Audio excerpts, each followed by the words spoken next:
You're listening to the Shit You Can't Make Up podcast, a conversation with friends, hosted by Marisol Sanchez.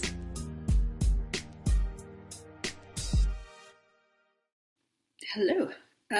It's always weird for me to start these things. I don't know how to start. But thank you for listening. It's been I don't even know how long since the last podcast. I think, the reason I wasn't really in the mood to do any podcasting at all, recently was, mainly because the last one was so something, I guess raw would be, the way I would describe it, that, I just was like, oh, needed a break. Actually, I didn't need a break, but what I wanted was, I wanted to do a happy, funny, podcast. The next one, I wanted this podcast to be, funny and light, and maybe something about my private life, but life had a very funny way of getting involved in my my decision making of what this podcast was going to be about, which is really, it's going to be about crying. I guess in the last podcast when I say raw, you could hear my voice tear up a few times when I was talking about fears. So my voice may tear up on this one, and I hope that you're okay with that. I've had some, I know what this podcast, what I want to talk about is basically being comfortable with being an emotional person. Because as I get older, as I experience life, as I have, a PhD in life experiences in my 42 years of life, I have come to learn that just accepting that I'm an emotional person, step one, just accepting that, has made my life infinitely, better for me. So, I'm going to tell you about my week and about being emotional, and, hopefully it can help someone. Maybe not, I don't know. I started, I was, everything, it was actually a pretty good, I'm trying to think, God, it's just been a hectic week. I don't even know. I started getting emotional. Okay, so the week starts out with, my children all returning to school. And I start getting emotional because they're getting older. It's the first day of school, and I know that I only have so many more of those. And Facebook was making me emotional because I could see children that I, known since they were babies, or I've known throughout, life. However, I think people just growing up. Anyway, I was emotional. I was a little emotional simultaneously, but in a good way too. It wasn't like sad boohoo. It's just like, oh, level one emotional. Then my a friend of mine is going through a breakup, and I've been there. I know that feeling that I kind of could relate to everything he's going through, and and his breakup kind of triggered. Sorry about these texts.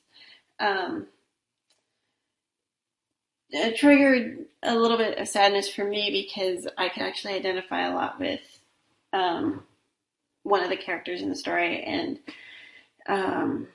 his story and his breakup, and made me think about my own situation in my personal life. So I was like emotional level 2. Throw in that I'm pretty, I was PMSing, emotional level 6. So that's where I was emotionally when my son got sick. That in itself was, a crazy event because it was a slow progression. They didn't know what it was. He got sick. He had an infection. We end up going to the ER. And then he gets put into the hospital, pediatric hospital. So first and foremost, at some point fairly early on, I knew he was going to be okay. I knew he was sick. I knew he was in pain. But I also, I felt very confident of the staff, the doctors. I have a fantastic pediatrician who, I don't know if she's on any of those like rating things, but I would rate like 5 stars, hands down. Anyway, so, but obviously that, just seeing your child in pain, and is, took me to an emotional level, you can't grade it anymore. But I think I handled it pretty well. I mean, I feel I didn't spin out of control. I didn't. I just recognized that I was emotional, and there were probably by this point in the in my week, I'd probably already cried once or twice. And it was a weird kind of crying because it was like one of these where I was like, okay, fuck it. Obviously, you are going to be better off if you just go sit somewhere and fucking cry, get it out, and then, wipe the tears and go on with my day. And I did that, and both times I felt better. I felt better. I felt like, okay, this is a tool in my toolbox. You can cry. Obviously, I don't do. I do it privately. I try not to do it in front of my children because I don't. Maybe I should. I don't know. Maybe I should be teaching them to be emotional because it does make me feel better. And I think helps me handle, life. Because life is just, dude. Sometimes it can just knock you down. So my son's in the hospital. While my son's in the hospital, I'm starting a new class, which I ended up having to drop because it was just, I just couldn't do it. And I had to basically pause my job and wasn't even thinking about this. And spending a lot of time with my ex-husband, which is always, also emotional. There's a moment I remember when I brought his sisters to the hospital, so it was all of us together, and we were just laughing and having dinner and laughing with the kids, and those are moments where you're like, and the nurse referred to us as family, and it was emotional, but to me it was a good emotion. But yeah, it was an emotional week, which then ends, the worst. And I probably still have one really good cry left in me. You can kind of hear it in my voice right now. Maybe a few more. I don't know. But then, while in the hospital, all this is kind of going on, and also feeling a lot of love. Like I felt so much love. So many people texting and calling and visiting, and my son has a freaking fan club. It's insane. I felt like his personal secretary.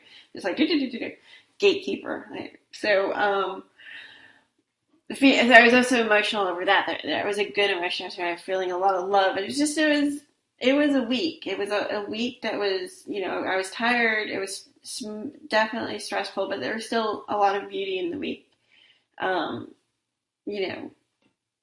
So, but it ends. The worst of the crying jag, I'm sorry, I'm going all over the place, was, we're getting ready to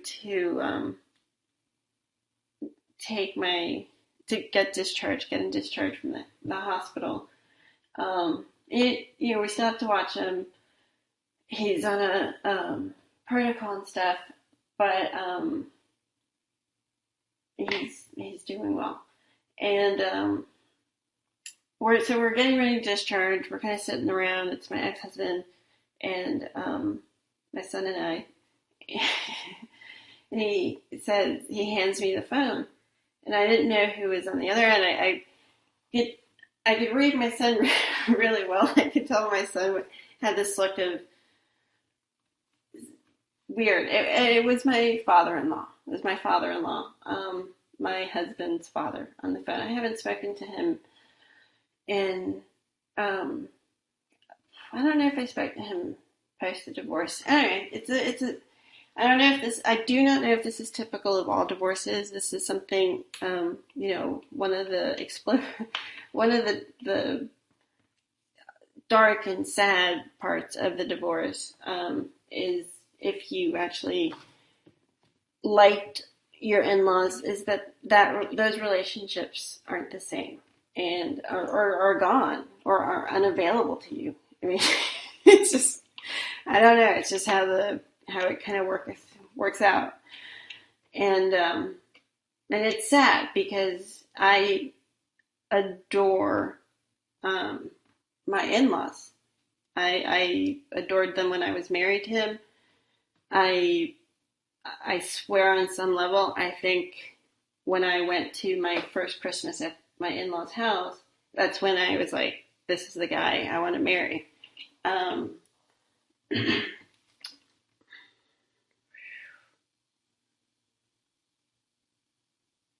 Anyways,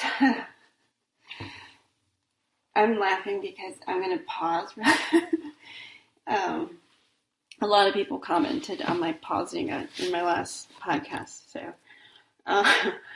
anyway, I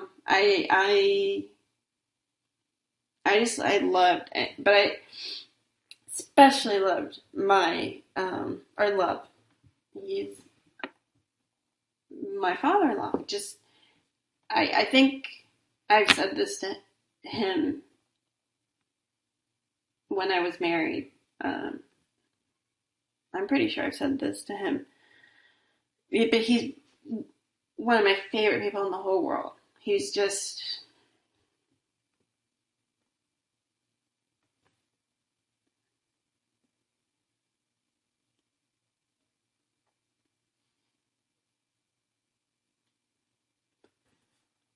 he's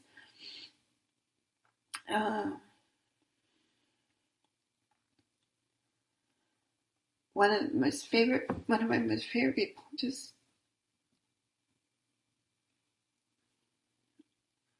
so,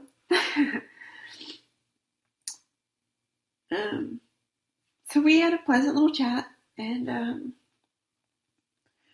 it was just it was just nice to hear his voice. It was just nice to hear.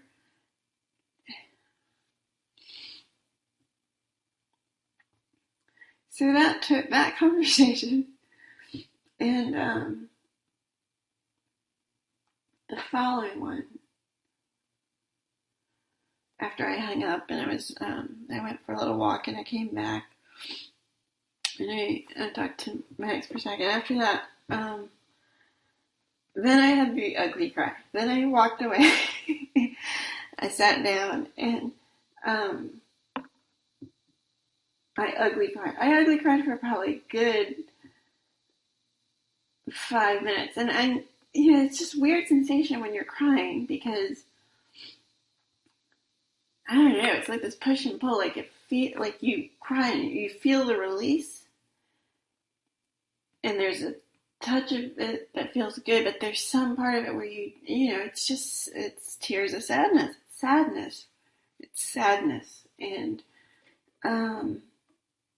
I guess tears are your way of getting it out, which I think is probably healthier than keeping it in. So that's my episode this week. Holistic advice: cry, just cry. Well, it's a couple of things. The reason I decided on crying for this podcast also is because I saw something. I don't know what they're called. I don't know if they're called pictures or if they're called memes or what the fuck. I'm horrible with the terminology of technology. But it was a Mr. Rogers quote, and it was about crying. So I was like, you know what?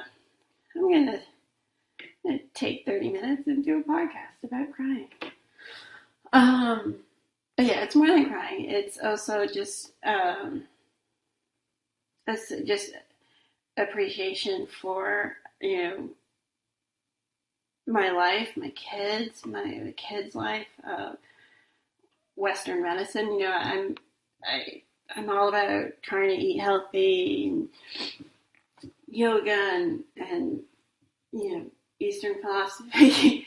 I'm also really fucking happy when Western medicine also takes care of the problems. So I am grateful for my family, my friends, everyone. There was just a lot of love, and that was awesome. And I'm grateful that my son I just love my son. I adore my son. And he's like super, super, super close to his granddad. So the fact that both of them, I don't know, this little vignette, this little story, if I had the ability to write it, it would be a beautiful story. It'd just be a beautiful story of, two men in my life that, my father-in-law and my son, that I just adore them. And so that's it. So I guess crying and being emotional are good for you people. On that note, I think I have some stuff to do. So I hope everyone has a good week, and I hope the next one I have something more fun to share. This was like, whoa. All right, talk to you later. Bye.